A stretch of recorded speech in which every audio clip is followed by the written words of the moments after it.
कोहरे में फुसफुसाहट एम्मा को हमेशा एकांत पसंद था। शहरी जीवन की भाग दौड़ और हलचल उसे कभी रास नहीं आई। इसलिए जब उसे धुंध भरी पहाड़ियों के बीच छिपा एक पुराना उबड़ खाबड़ गांव मिला, तो उसे पता चला कि उसे वह शांति मिल गई है जिसकी उसे चाहत थी। ग्रेशोलो गांव एक भूला हुआ स्थान था। इसकी पथरीली सड़कें जंगली घास से भरी हुई थीं। घर वर्षों की उपेक्षा के कारण खराब हो गए थे। उसने सोचा, वास्तव में अब वहां कोई नहीं रहता। गांव की प्रतिष्ठा थी। पास के शहर में लोगों ने इसके बारे में कानाफूसी की, लेकिन एम्मा ने कहानियों को खारिज कर दिया। पुराने अंधविश्वास, उसने खुद से कहा। आखिरकार वह एक आधुनिक महिला थी, कोई भूत प्रेत की कहानियों या अजीब लोक कथाओं से प्रभावित होने वाली नहीं थी। उसने जो घर किराए पर लिया था वह छोटा लेकिन आकर्षक था। गांव के कोने में एक टेढ़ी मेढ़ी झोपड़ी थी। पिछला किराएदार एग्नेस नाम की एक बुजुर्ग महिला अचानक चली गई थी। इस तथ्य को मकान मालिक ने अस्पष्ट कंधे से थोड़ा अधिक कहकर नजरअंदाज कर दिया था। पहली कुछ रातें शांतिपूर्ण थीं। यह सन्नाटा एम्मा के थके हुए दिमाग पर मरहम जैसा था, लेकिन जल्द ही चीजें गलत लगने लगीं। इसकी शुरुआत कोहरे से हुई। शाम ढलते ही घना दमघोंटू कोहरा छा जाता था, जो कुछ ही मिनटों में गांव को निगल जाता था। हवा भारी हो जाएगी और हवा की दूर की गुंजन पूरी तरह से बंद हो जाएगी। केवल सन्नाटा रह जाएगा और फिर फुसफुसाहट। सबसे पहले एम्मा ने सोचा कि यह जंगल से आवाजें लाने वाली हवा है, लेकिन फुसफुसाहट हवा की तरह नहीं लग रही थी। वे धीमे कंठस्थ बड़बड़ाहट थे, जैसे कि कोई सीधे उसके पीछे बोल रहा था। उनके शब्द उसके कानों में फिसल रहे थे, लेकिन कभी भी इतने स्पष्ट नहीं थे कि समझ सकें। एक शाम सोने में असमर्थ एम्मा ने गांव में टहलने का फैसला किया। उस रात कोहरा इतना घना था कि उसे अपने पैर भी मुश्किल से दिखाई दे रहे थे। वह जो लालटेन लेकर चल रही थी वह क्षीण रूप से टिमटिमा रही थी, जिससे खस्ता हाल इमारतों की दीवारों पर लंबी नाचती हुई छाया पड़ रही थी। जैसे ही वह शहर के पुराने चर्च के पास से गुजरी, उसने कुछ अजीब देखा। एक खिड़की में एक फीकी टिमटिमाती रोशनी। जिज्ञासा बढ़ी। एम्मा चर्च के पास पहुंची। दरवाजा अपने आप चरमराकर खुला, मानो उसे अंदर आने का इशारा कर रहा हो। अब हवा ठंडी लग रही थी और फुसफुसाहटें तेज थीं। ऐसा लग रहा था मानो वे उसका नाम पुकार रहे हों। Emma, Emma.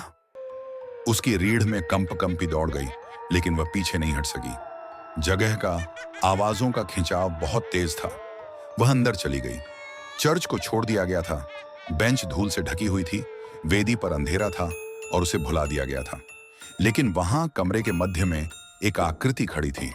एक महिला, उसकी पीठ पुराने फटे कपड़े पहने एम्मा की ओर थी। आकृति के लंबे उलझे हुए बाल उसके चेहरे पर लटक रहे थे, जिससे उसकी विशेषताएं अस्पष्ट हो रही थीं। आप कौन हैं?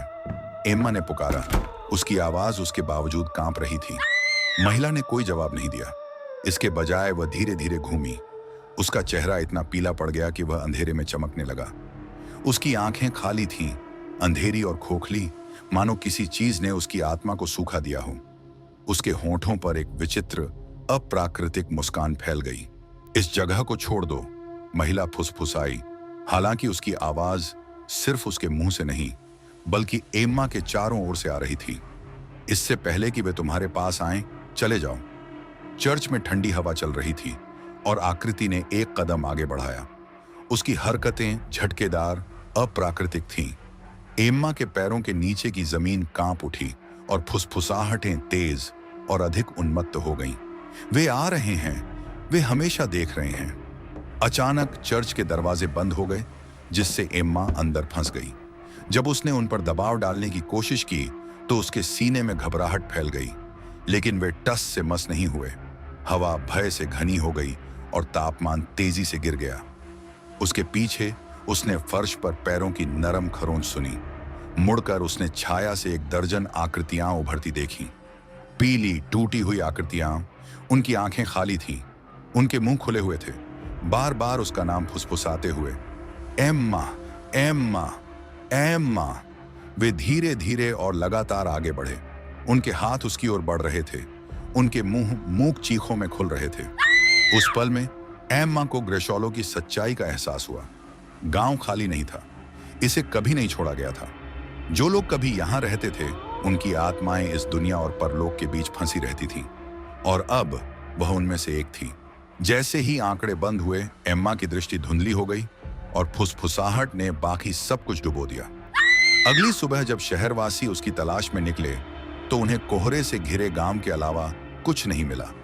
एक बार फिर खाली और खामोश, जैसे कि एम्मा कभी थी ही नहीं।